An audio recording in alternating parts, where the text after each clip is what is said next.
안녕하십니까. 석상발화입니다.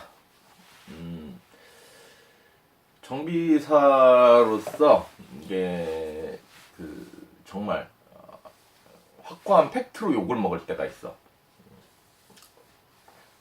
그 팩트로 욕을 먹을 때에 대해서 이야기를 한번 해볼 거예요. 자동차 제조사에서는 매뉴얼이 있잖아. 이 매뉴얼에 얼마의 기간에 오일을 교환을 하고 얼마의 기간에 미션 오일을 교환을 하고 그 매뉴얼에 다 써 있어. 근데 90년대에도 말이야, 미션 오일은 무교환이라고 나왔거든. 90년대에도. 내가 처음에 일을 할 때는 대우에서 처음에 일을 했었거든. 근데 그때 당시에 르망에도 미션 오일 교환이 무교환으로 나왔어. 그때 당시에 내 기억에 영업사원들이 영업을 하는 데 있어서 이제 그 사용 설명서를 가지고 뭐 다른 차 타사 제품하고 뭐 현대나 기아차하고 비교했을 때 저희는 소모품이 무교환입니다라고 이걸 가지고 차를 많이 팔았거든. 마케팅용이라는 거야. 마케팅용. 그게 옛날에도 90년대에도 무교환이었는데 왜 무교환인지는 나도 솔직히 이유는 잘 모르겠지만 그때도 무교환이었고 쭉 나오다가 한 몇 년 전, 한 2010년, 2008년 뭐고 이때부터 아마 무교환이 나왔을 거야. 대체적으로 무교환으로 나왔던 게 모하비, 베라크루저 얘네들 미슈노에 무교환으로 나왔었던 걸로 내가 기억을 해. 근데 무교환이면 오일이 색깔이 변색이 되거나 오염이 되면 안 되잖아. 그지? 그지 않나?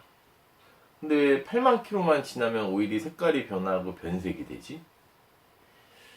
우리가 식용유도 봐도 식용유를 오래 쓰거나 산화가 되면 어떻게 돼? 색깔이 변색이 되지. 그러면서 변색된 식용유를 튀기면 맛있게 안 튀겨지잖아. 그렇다는 얘기는 미션 오일도 색깔이 변색이 되거나 오염이 되면 제 성능을 발휘할 수 없대라는 거잖아.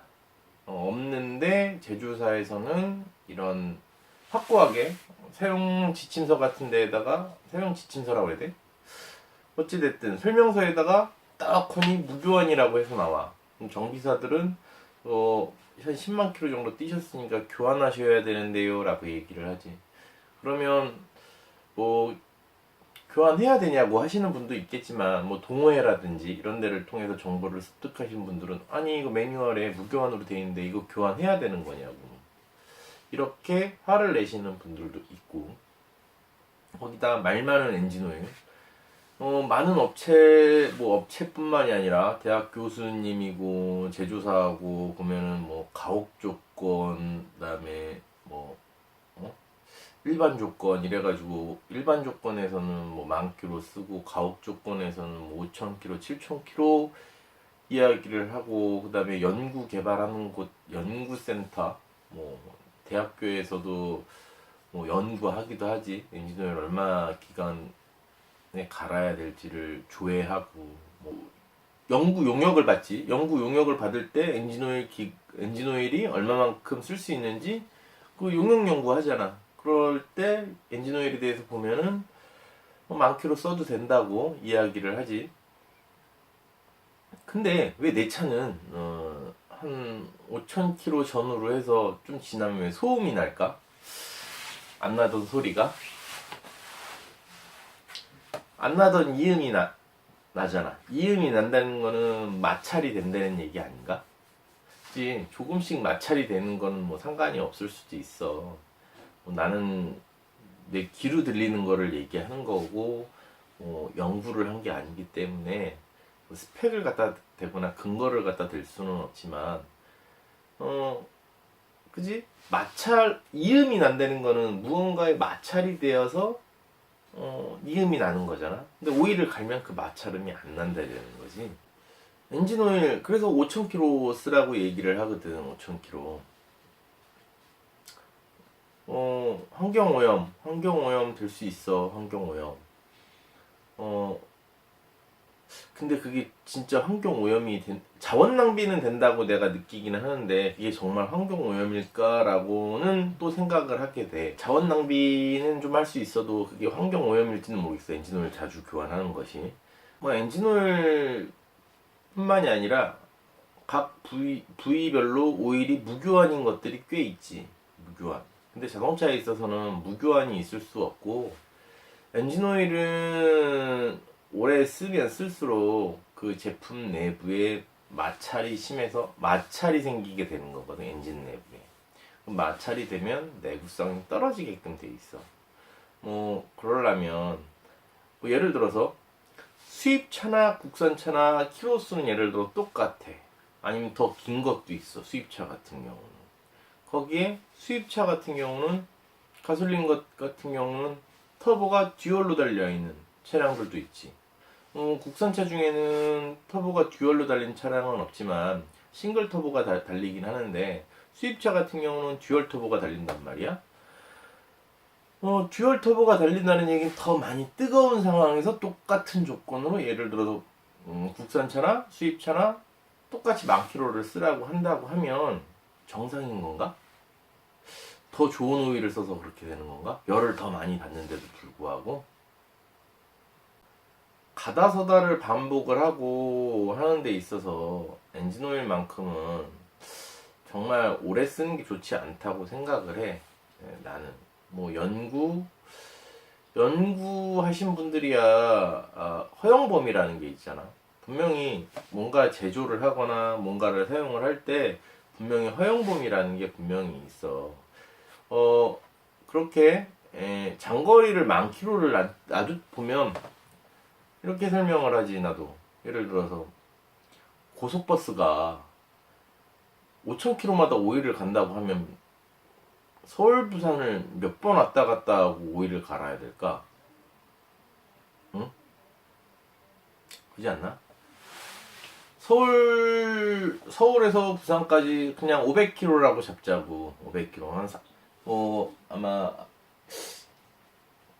500km가 안 되는 걸로 알고 있어. 고속버스 터미널에서 고속버스 터미널까지 400 몇 킬로 되는 거야. 그냥 500km라고 잡고 5번 왕복하면 오일 갈아야 되는 거잖아. 그러면 5번. 그러면 5번이라고 하는 거는 고속버스가 막말로 대수가 들어가기 때문에 몇 회인지는 모르겠지만 5번이라고 하면 하루 뭐 버스 배차 간격이 있으니까 한 2, 3일에 한 번씩 오일을 갈아야 된다는 얘기 아닌가? 2, 3일에? 근데 2, 3일에 한 번씩 오일 갈라면 오일 값에 오일 교환하는 시간에 그지? 그렇게 장거리를 많이 뛴다 그러면 나도 한 달에 한 번 갈아도 된다고 생각을 해. 한 달에 한 번. 나 운수회사 다닐 때도 그랬어. 한 달에 한 번 정해놓고 택시 같은 경우도 그러니까 개인 택시 같은 경우는 차가 쉬는 날이 있기 때문에 차 자체는 쉬지만 운수회사 택시 같은 경우는 사람은 쉬어도 택시는 안 쉬는 거거든. 사람을 바꿔서 계속 이 택시는 계속 회전을 하기 때문에 택시도 한 달에 한 번 교환을 하는 거거든. 그렇게 계속 운행을 하는 차량들에 있어서는 한 달에 한 번 교환을 해도 된다고 나 또한 생각을 해. 근데 뭐 내 차뿐만이 아니라 자가용처럼 내 차를 써도 내가 장거리를 많이 뛰었을 때는 확실히 오일을 좀 오래 쓰더라 이거지.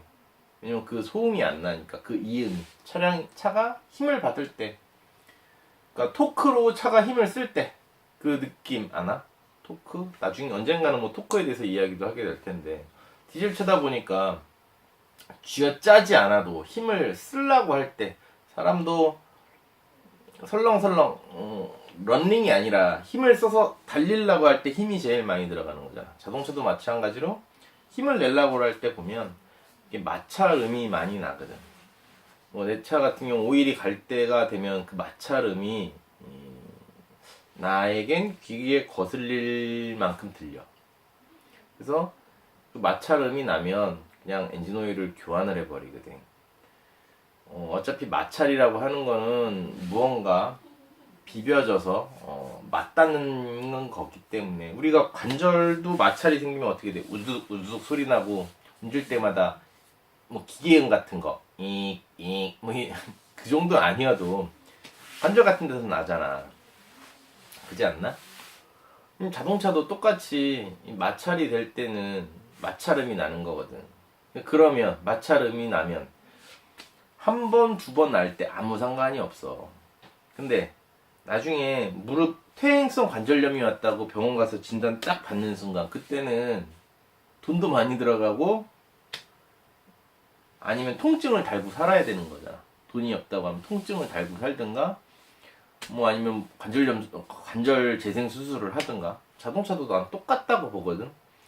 관절 부위는 아니지만 그 마찰 이음이 계속 어느 순간에 그 부분에서 계속 난다고 하면 마찰이 계속 되는 거거든. 그럼 마찰이 계속 되면 그 부분이 깎이는 거거든. 그럼 그 부분이 깎이면 어차피 처음이나 그게 일정 내구성을 지니는 동안에는 아무 이상이 없어. 왜냐면 서로 허용 범위라는 게 있어서 이만큼 마모될 때까지는 차에서도 아무 증상이 없는 거기 때문에 뭐 제조사가 바보는 아닌 이상 어느 정도 일정한 어디까지 마모가 됐을 때까지는 아무 이상이 없도록 다 만들어. 그렇기 때문에 나도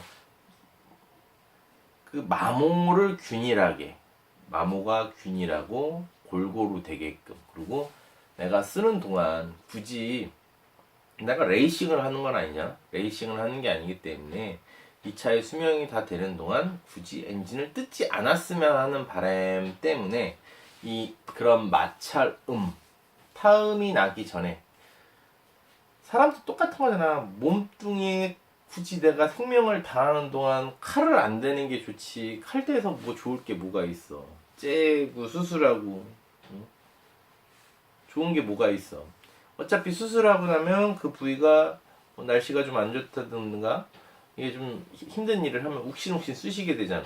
자동차도 뭐 기계이기 때문에 아프다고 죽는 소리는 안 피우지만 뜯어서 나쁘다는 게 아니라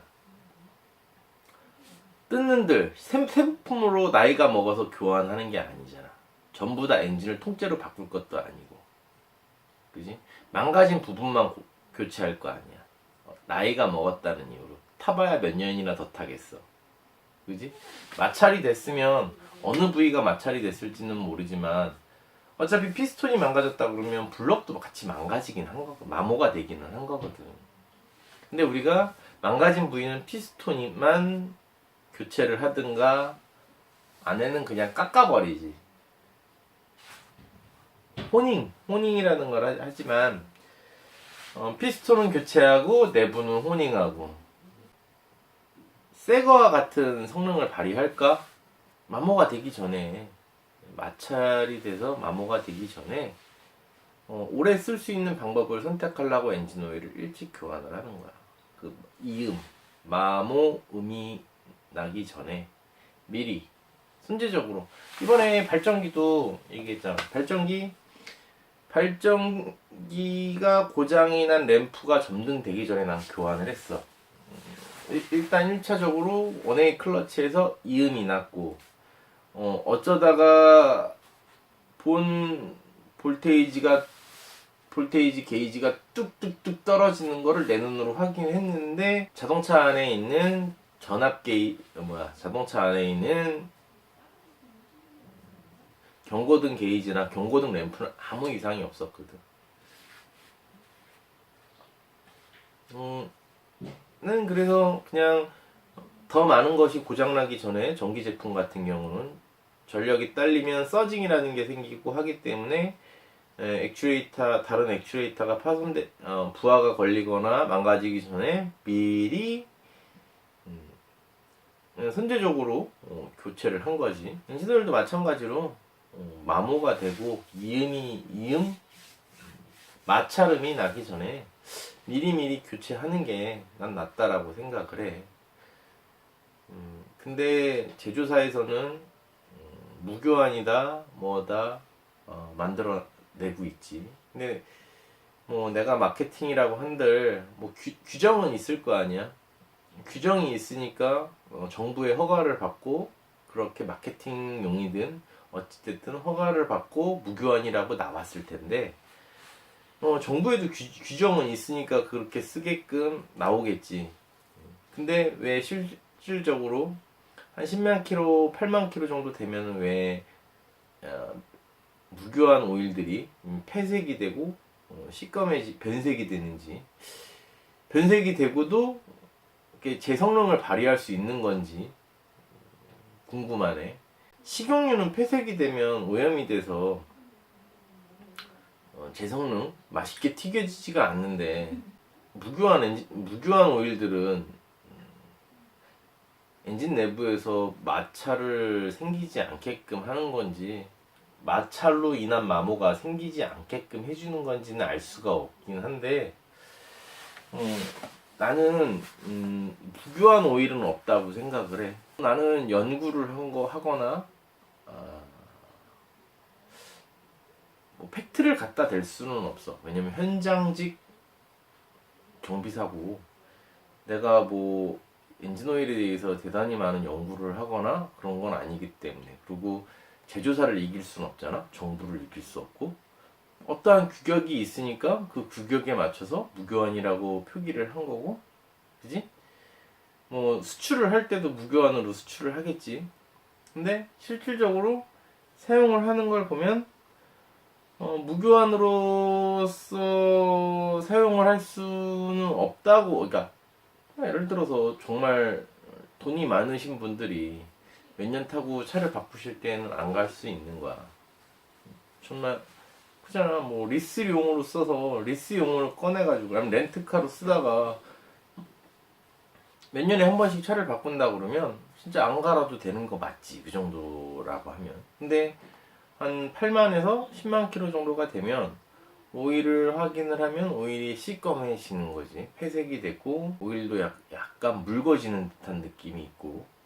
근데 그거를 제조사에서는 무교환이라고 나오고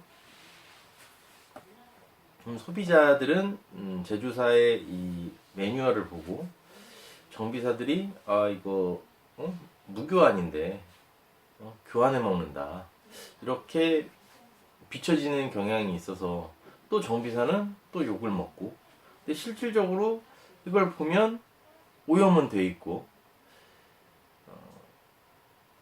정비사들이 욕을 먹는 이유가 여러 가지, 여러 방면, 여러 군데에서 정비사들은 약간 이렇게 이제 욕을 먹을 수뿐이 없는 직업이라는 거지. 거기다가 자동차는 고장이 나서 오는 거잖아. 고장이라고 하면 예를 들어 무언가가 망가졌을 때 사람이 기분이 좋아지나? 아니지, 기분이 나빠진단 말이야.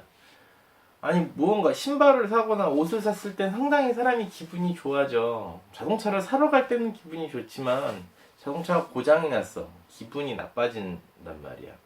그러면 기분이 나쁜 상태에 와서 정비사는 기분이 나쁜 사람과 응대를 해야 돼.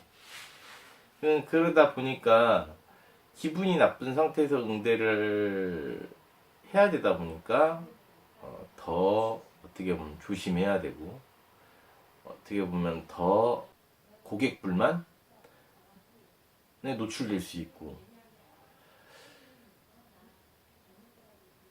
뭐 말 한마디에 천냥빚을 갚는다고 말 한마디에 고객 불만이 돼서 돌아오는 경우가 꽤 많거든. 그런데 정비사는 일이 밀려 있으니까 빨리빨리 끝내라고 종용을 받는데 빨리빨리 뭐 팀장이라든지 공장장들이 와가지고 빨리빨리 차 좀 빼라고 이게 종용을 받거든. 종용을 받으면서 고객 응대는 또 가서 웃으면서 해야 되고, 일은 계속 밀려 들어오니까 이거 하다 말고 저거 하러 가야 되고, 뭐 저것도 하다 말고 이거 먼저 좀 해달라고 하면 이거 먼저 또 이것도 잡아놓은 시간이 있는데 이 차 먼저 해달라고 하고, 뭐 고객하고 맞춰놓은 시간이 또 딜레이가 되고, 뭐 이런 것들이 있기 때문에 정비사로서 굉장히 정비사라는 직업이 쉽지만은 않다. 정말 목표가 뚜렷하게 있고 내가 정말 자동차를 좋아해. 그렇다면 해볼 만한 가치는 있다고 생각을 해. 그러나 복지라든지 그런 부분에 있어서는 좀 열악하기 때문에 와서 정말 조금씩 바뀌기를 노력해야 된다는 거지. 노력하지 않으면 바뀌질 않으니까. 오늘은 여기까지. 와 좋아요 꾹꾹 눌러주시는 거 잊지 말고 알람 버튼 딸랑딸랑 눌러주세요. 그럼 안녕.